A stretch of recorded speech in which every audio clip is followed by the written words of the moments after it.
the UN Charter, signed by Russia, the Soviet Union.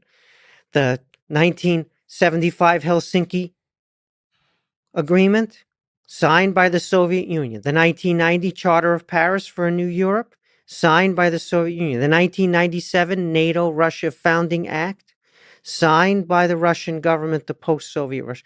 All of those documents signed by either the Soviet regime or the Russian regime, which is the legally recognized international inheritor, right, successor of the Soviet state.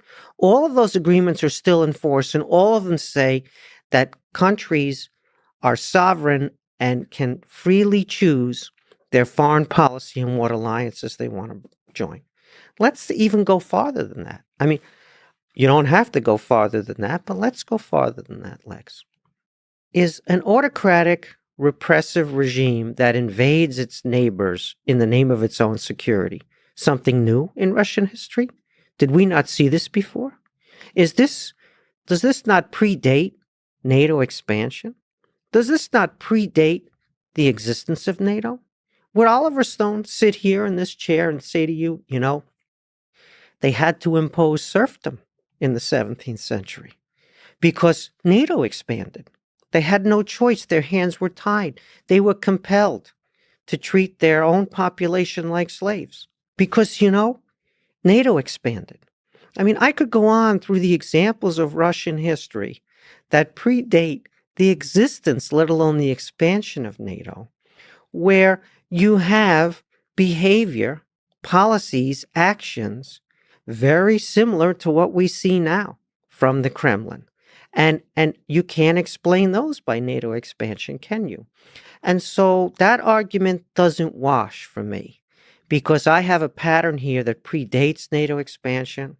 I have international agreements, founding documents signed by the Kremlin over many, many decades, acknowledging the freedom of countries to choose their alliances. I'm not suggesting, Lex, that everything the West has done has been honorable or intelligent.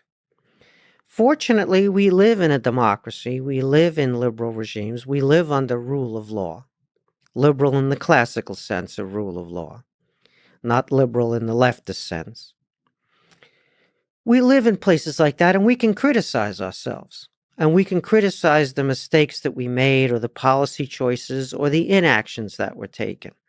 And there are a whole lot of things to answer for. And you can now discuss the ones that are your favorites, the dishonor or the mistakes. And I could discuss mine. And we could spend the whole rest of our meeting today discussing the West's mistakes and problems. And we won't end up in prison for it. Yeah, Alex. And so I'm thankful for that. Yes. And I'm thankful that people may disagree and that people make the argument that NATO expansion is to blame. But you see, I'm countering two arguments here. I'm countering one argument, which is very deeply popular, pervasive, about how Russia has this cultural tendency to aggression. And it can't help but invade its neighbors, and it does it again and again. And it's eternal Russian imperialism, and you have to watch out for it.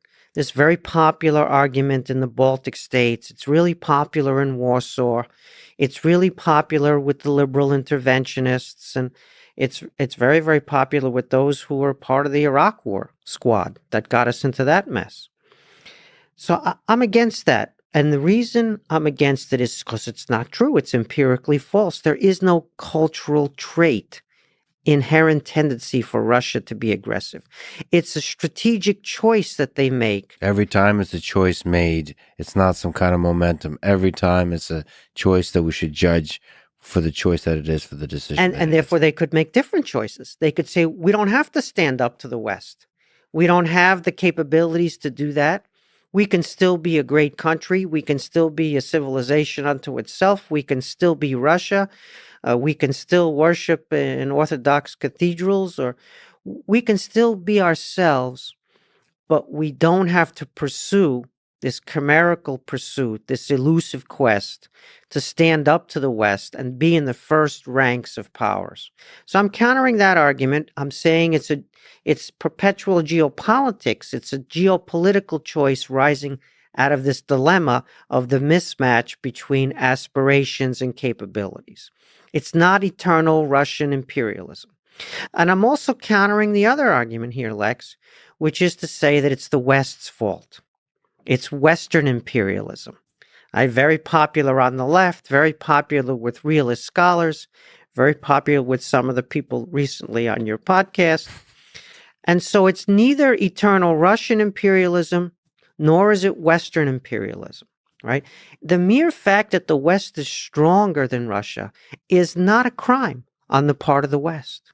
It's not a crime that countries voluntarily want to join the West, that beg to get in, either the EU or NATO or other bilateral alliances or other trade agreements. Those are voluntarily entered into, and that's not criminal. If the West's sphere of influence, which is open, an open sphere of influence, which, as I say, people voluntarily join, if that expands, that's not a crime, nor is that a threat to Russia ipso facto. Right? NATO is a defensive alliance, and the countries are largely pacifists who are members of NATO. And NATO doesn't attack. It defends members if they are attacked. And so the idea that Ukraine, which had the legal right, might want to join NATO and the EU, which was not going to happen in our lifetimes and was not a direct threat to the Putin regime, since the Western countries that make up the EU and NATO decided that Ukraine was not ready for membership. There was no consensus. It was not going to happen, but it's Ukraine's free choice to express that desire. And if your government is elected by your people, freely elected, meaning you can unelect that government in the next election, and that government makes foreign policy choices on the basis of its perceived interests, that's not a crime, Lex. That's not a provocation. That's not something that compels the leader of another country to invade you, right? That is legal under international law, and it's also a realist fact of life. The realists like to tell you, that Russia here was disrespected. Russia's interests were not taken into account, et cetera, et cetera. But the real world works in such a way that treaties matter, that international law matters. That's why people like me were not in favor of the U.S. 2003 invasion of Iraq, Lex, because it wasn't legal, in addition to the fact that we thought it might backfire. But, Lex, like I said, there are a lot of things about the West that we ought to criticize as citizens, and we do criticize. But we have to be clear about where responsibility lies in these events that we're talking about today.